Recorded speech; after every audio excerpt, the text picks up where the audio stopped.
The Black Widow, the 14th Amendment, and Donald Rumsfeld are all on this day. Welcome back to On This Day. Today's date is July 9th, 2021. It is the 190th day of the year. We got 175 days left. It is the 28th Friday in the 28th week and the 19th day of summer. You got 75 days left until fall. Today is Collector Car Appreciation Day. This day recognizes the vital role automotive restoration and collection plays in American society. It is a big part. There's a lot of people that identify with cars, usually from their youth or something like that. And there's a certain place in our heart that collectible cars have. I mean, not just the real ones, even Hot Wheels. Americans have had a fascination with the automobile since it first showed up and got rid of the horse-drawn carriage. America is a car culture.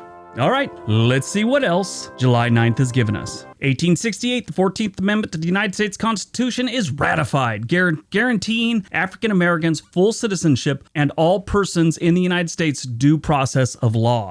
1877, the inaugural Wimbledon Championship begins.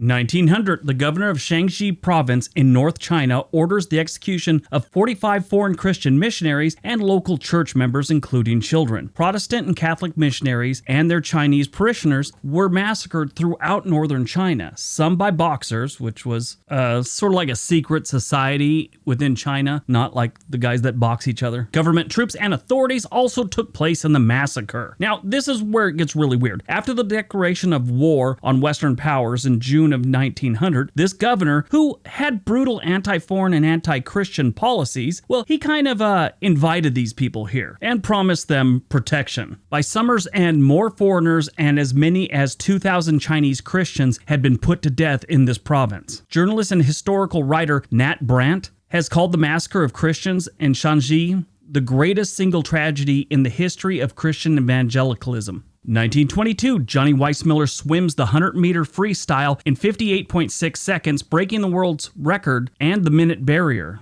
1958, a 7.8 magnitude strike-slip earthquake, which is a type of earthquake, in Alaska causes a landslide that produces a mega tsunami. The run-up from the waves reached about 1,700 feet or 520 meters, killing 5 people. 1962, Starfish Prime tests the effects of nuclear tests at orbital altitudes. 1982, Pan Am Flight 759 crashes in Kenner, Louisiana, killing all 145 people on board and 8 others on the ground. 1999, days of student protests begin after Iranian police and hardliners attack a student dormitory at the University of Tehran. 2011, a rally takes place in Kuala Lumpur, Malaysia, to call for fairer elections in the country. Movies released on July 9th. Today, we get Black Widow finally. This has been completed for some time, but because of the pandemic, they didn't release it, and it was pushed back and pushed back and pushed back. I think it was about a year ago they were supposed to release it. But this will be Scarlett Johansson's final appearance as the Black Widow. At least that's what she said in an interview. She's played it enough, and it's time to move on. I thought she was a great pick for this, even though in the comic book, she's supposed to be Russian and she's supposed to have an accent. Scarlett Johansson never even tried to fake a Russian accent. She just played the part. She did a really good job, though. Maybe next time they'll find someone with a really good Russian accent. But that's out today. I'd advise going to see it. If you've never seen any of the Marvel movies, this is a good one, I think, to start off with. I haven't seen it yet, obviously, but I'm going to. Born on July 9th, 1932, Donald Rumsfeld, American captain and politician. He is the 13th United States Secretary of Defense. Sadly, he just died on June 29th in Taos, New Mexico. He was born in Chicago, Illinois, on this day in 1932. For the longest time, I thought I'd met him, and I'll tell you how that story pans out. When I was in the military, the Secretary of Defense came and talked to us, and I don't know how I got them confused, but I've been telling people I'd met him. I shouldn't say I met him, not like we hung out and had some beers. It's one of those things where we were doing some training, and, the dignitaries come by and watch us do training, and then afterwards he shook our hands and said hello. So that's how I met him. He doesn't know me, didn't know me.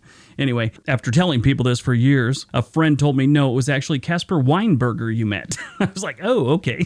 I was wrong for like 10 years. Died on July 9th, 2002, Rod Steiger, American actor. He was great. The movie The Heat of the Night was such a good role. He played, it was amazing. He was also in The Longest Day, which is a great war movie. Very interesting war movie. There was 3 parts, and each one was filmed from different directors. There was the American version, the French version, and the German version. Now, it was all one movie, but when you were seeing the German troops, it was filmed by a German director, and then the American portion of it, you get what I'm saying. Very interesting movie, but he played a good role in that one too. But The Heat of the Night was probably his greatest role. He was in On the Waterfront too with Marlon Brando, but still, great actor.